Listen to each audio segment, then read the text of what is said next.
Hello students, आज हम लोग देखेंगे कि हम किस तरह से किसी फंक्शन का मैक्सिमा मिनिमा निकाल सकते हैं। Maxima minima function of two variable. यहाँ पे देखिए, आपको एक फंक्शन दिया होगा जो एक्स वाई का फंक्शन होगा। तो पहला स्टेप क्या है, उसका निकालने के लिए आपको मैक्सिमा मिनिमा पार्शियल डेरिवेटिव उसके निकालेंगे। फंक्शन एफ का with respect to x partial derivative, function का with respect to Y partial derivative.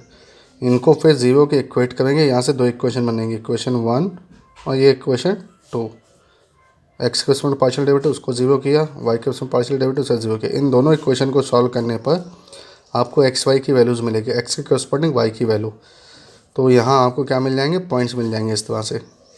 ठीक है, अब नेक्स्ट क्या करेंगे, आप आई की वैल्यू फाइंड आउट करें। आई का मतलब क्या है, फंक्शन का second order derivative with respect to X. S का मतलब क्या है, फंक्शन का second order derivative with respect to X and Y.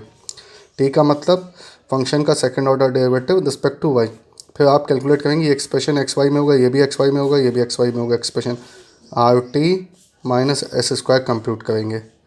Compute करने के बाद फिर जिस पॉइंट पे आपको मैक्सिमम पता करना होगा उस पर R T minus S square की वैल्यू निकालेंगे। मान लो R T minus S square की वैल्यू हमने पॉइंट ए बी पे कैलकुलेट की, तब इसकी वैल्यू जीरो से बड़ी आती है।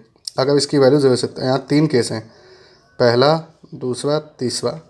अगर आर टी माइनस स्क्वायर की वैल्यू जीरो से बड़ी आती है तब क्या चेक करते हैं हम, फिर चेक करेंगे कि आर की वैल्यू कैसी है। अगर आर की वैल्यू नेगेटिव आ रही है यानी लेस देन जीरो, तो फंक्शन क्या है, मैक्सिमम है उस पॉइंट पर। ठीक है, अगर आर की वैल्यू पॉजिटिव आ रही है तो क्या है, फंक्शन क्या है, मिनिमम है उस पॉइंट पर। लेस देन ज़ीरो तो मैक्सिमम, ग्रेटर देन ज़ीरो तो मिनिमम। ठीक है, फिर सेकंड केस, अगर आर टी माइनस स्क्वायर की वैल्यू जीरो से छोटी है। पहला केस क्या था, आर टी माइनस स्क्वायर की वैल्यू जीरो से बड़ी। दूसरा केस है आर टी माइनस स्क्वायर की वैल्यू जीरो से छोटी। तो फंक्शन उस पॉइंट पर ना तो मैक्सिमम होगा ना ही मिनिमम होगा। ठीक है, and the point is called saddle point. वो पॉइंट क्या कहलाएगा, सैडल पॉइंट। इसी तरह से आर टी माइनस स्क्वायर की वैल्यू, तीसरा केस, उस पॉइंट पर आर टी माइनस स्क्वायर की वैल्यू अगर जीरो निकलती है तो केस क्या हो जाता है, डाउटफुल हो जाता है and it need further investigation. ठीक है, इसमें हम नहीं पता लगा सकते कि भाई क्या है, मैक्सिमा है, मिनिमा है। इसके लिए आगे और इन्वेस्टिगेशन की ज़रूरत पड़ेगी, इस प्रोसीजर से नहीं होगा। ठीक है, ये चीज़ होती है।